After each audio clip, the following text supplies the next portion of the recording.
The National Weather Service in Fort Worth has issued a severe thunderstorm warning for northeastern Johnson County in north-central Texas, southeastern Tarrant County in north-central Texas, northwestern Ellis County in north-central Texas, southern Dallas County in north-central Texas, until 8:15 p.m. Central Daylight Time.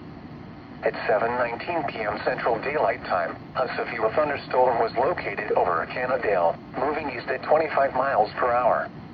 Hazard, 2-inch hail and 65 miles per hour wind gusts. Source, radar indicated.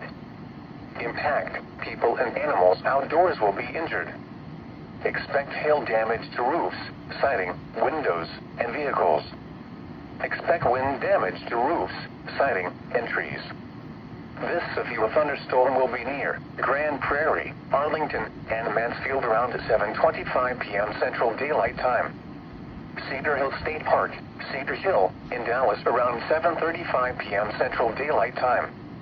Duncanville around 7:45 p.m. Central Daylight Time. DeSoto around 7:50 p.m. Central Daylight Time. Lancaster around 8 p.m. Central Daylight Time. Other locations impacted by this severe thunderstorm include Lillian, Lake Arlington, Trumbull, Pecan Hill, Joe Pool Lake, Mountain Creek Lake, Sand Branch, Dalworthington Gardens, and Rocket. This includes the following highways: Interstate 35W between mile markers 38 and 44. Interstate 35E between mile markers 406 and 428. Interstate 20 between mile markers 437 and 481. Interstate 30 between mile markers 16 and 47. Interstate 45 between mile markers 261 and 284. For your protection, get it.